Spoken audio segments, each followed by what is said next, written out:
Vous êtes sur Mandiko Télévision, c'est encore moi Mika Moutaïta pour ce 1e numéro de votre programme émission préférée, Ma TV Box Office. Comme vous le savez, ici, nous parlons du 7e art qui est la cinématographie.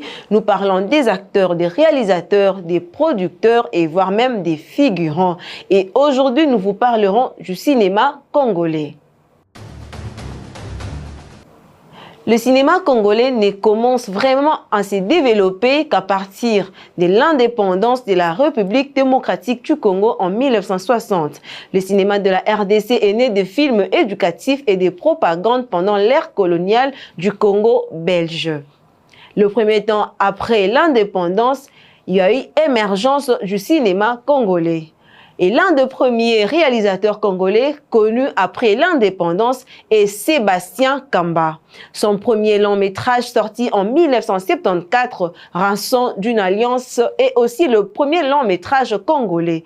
Parmi les autres grands noms de cette période se trouvent aussi Jean-Michel Tchissoukou, David Pierre Fila. Lui réalise des documentaires, les derniers des Babinga en 1991, Talatala en 1992 et un film de fiction Matanga en 1992. Dans les années 1990, émerge une nouvelle génération des réalisateurs produisant leurs films directement en vidéo. Léandre Alain Baker, Ferdinand Batimba Bat, Parfait Doudi, Dieudonné Bachila Kabongo. Le cinéaste Camille Mouyeke parvient cependant à produire des films sur pellicule. L'épreuve du feu en 1992. Les Maverick en 1998, citant quelques films congolais. La rançon d'une alliance 1974 réalisée par Sébastien Kamba, La Chapelle 1979 réalisée par Jean-Michel Tchissoukou, Mpongo en 1982 réalisé toujours par Jean-Michel, La Vie est belle 1987 réalisée par Ngangura Dieudonné Moïse et Benoît Lamy.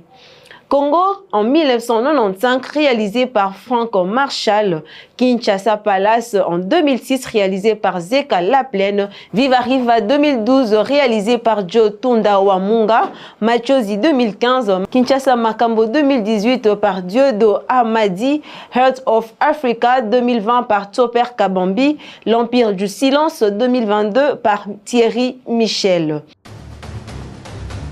C'est tout pour aujourd'hui. Nous vous avions parlé des acteurs et réalisateurs congolais, puisque nous avions parlé du cinéma congolais, des acteurs et réalisateurs congolais. Aujourd'hui, nous avions reçu pour vous un acteur, réalisateur congolais. Je vous laisse le découvrir. Je m'appelle Yann Matanda, cinéaste professionnel, réalisateur, producteur. Déjà, je suis dans le monde du cinéma, ça fait 15 ans presque. J'ai commencé avec Joe Munga qui est le réalisateur de Viva Riva.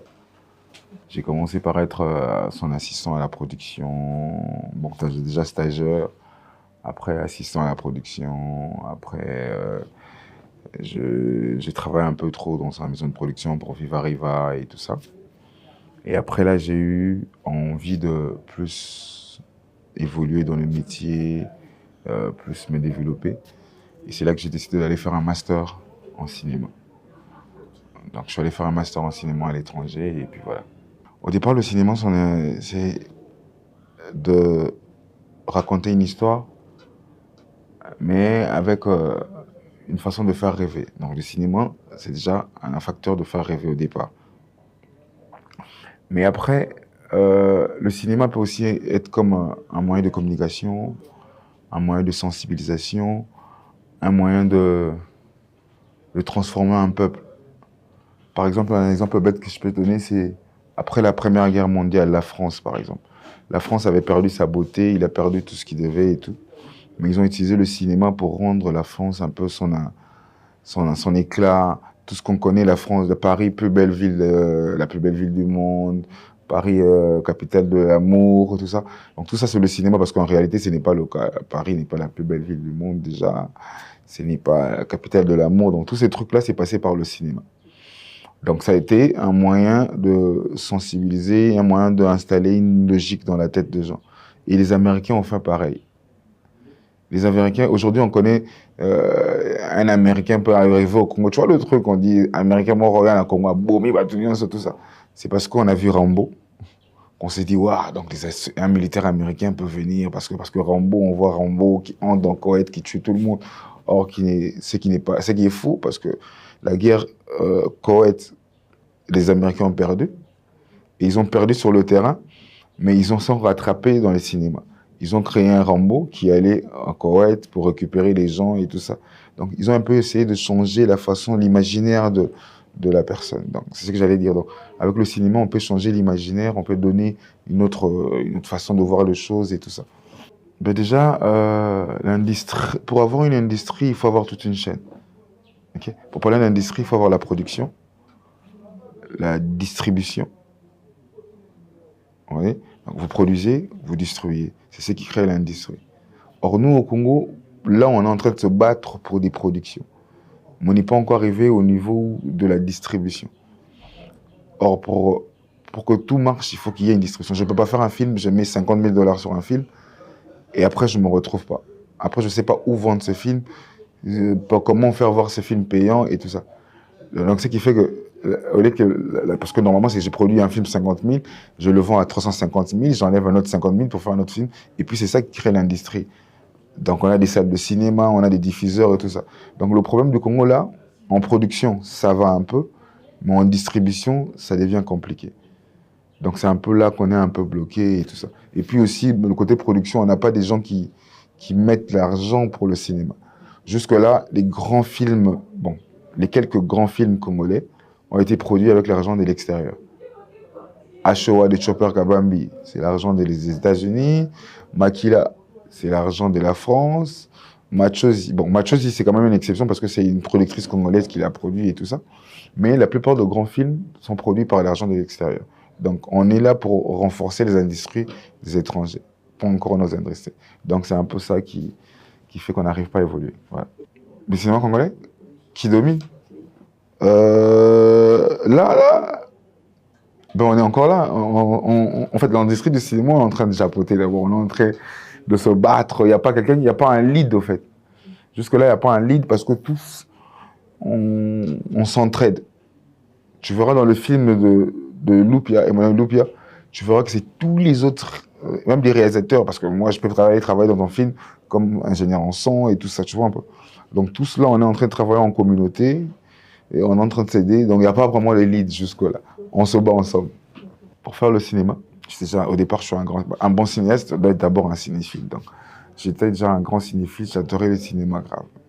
Et j'adorais me créer des histoires dans la tête. Des fois, j'étais dans ma chambre, je me créais un truc, je suis un roi dans un monde, tout ça. Et je faisais un effort à chaque fois avant de dormir, je me composais une vie et je dormais avec en tête qui se transformait en rêve. Donc c'est comme ça que j'avais vraiment deux vies. J'avais une vie en réalité comme ça et j'avais une vie dans mes rêves, dans ma tête. Et je faisais en sorte à chaque fois ça évoluait. Et après ça, je me suis dit, bon voilà, j'ai commencé à voir les XOR, et tout ça, tous ces films-là qui venaient en tête. On s'est dit, bon, pourquoi ne pas en faire un métier et puis voilà, gagner de sa vie avec.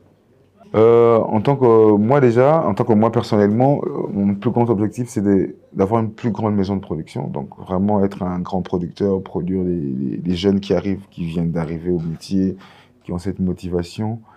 Et en tant que Congolais, mon plus grand objectif, c'est de vendre le cinéma congolais. Qu'on ait une place, comme aujourd'hui, on voit Bollywood, on voit Nollywood et tout ça, que le cinéma congolais aussi arrive à avoir une place comme ça, parce qu'il faut qu'on se le dise, on a beaucoup d'histoires à raconter, on a tellement d'histoires à raconter qu'on doit raconter. Voilà. Pour un acteur, je dirais que c'est maintenir son texte et savoir incarner son rôle, parce que c'est ça, en fait, un problème. Dans le cinéma, un acteur ne joue pas, ouais, mais il incarne, donc tu deviens la personne. C'est ça le plus défini. On te dit que tu vas jouer un rôle d'un médecin, tu dois devenir un médecin. Tu ne peux pas juste faire comme un médecin, mais tu dois devenir un médecin. On doit sentir en toi que tu es un médecin, ta façon de bouger, ta façon de parler et tout ça. Et c'est pourquoi on conseille beaucoup aux acteurs, quand tu as un rôle, par exemple, d'un médecin, tu peux passer 2 ou 3 mois à suivre un médecin. Donc tu suis vraiment un médecin, tu regardes comment il fait, tout ce qu'il mime, tous ces façons de faire, pour que tu arrives à incarner la personne. Pour un réalisateur, je dirais que la première chose, c'est trouver un producteur. ou être un producteur, ou trouver de l'argent pour produire son film. Mais sur le point technique, ça serait la plus grande difficulté d'un réalisateur, c'est comment tu racontes ton histoire. Parce que ça compte. Tu peux pas raconter ton histoire comme si Moutou Mohamed elle sonne, quoi. Donc tu vois, tu peux vivre la même histoire que tu as vécue. Moi, je peux la prendre, je la réalise, mais tu sens comme si c'était autre chose. Mais c'est la même histoire. Donc c'est comment tu alignes ton histoire, comment tu racontes ton histoire. En fait, c'est un peu ça les difficultés. Dans le cinéma, c'est d'abord les voyages. Déjà, au départ, j'adore voyager. Et j'ai plus voyagé pour le cinéma que ma propre vie. Donc c'est des voyages, c'est des découvertes, c'est le petit côté star, où tu arrives quelque part, on te reçoit, machin, t'es un peu... Voilà. Donc c'est un peu ça, je dirais que c'est des voyages, c'est des découvertes. Sur ma vie, 80% de personnes qui m'entourent sont... Soit je les ai connus dans le cinéma, soit sont des cinéastes. Donc je dirais vraiment c'est ce côté-là qui... Voilà. Ben, déjà, on parle théâtre d'après congolais ou théâtre comme le vrai mot. Directement, je dirais les théâtres, c'est dans la salle. Donc, on est dans une salle et il y a des spectateurs. Donc, les théâtres, ça se passe dans une salle. Et la série, c'est une histoire en plusieurs tranches.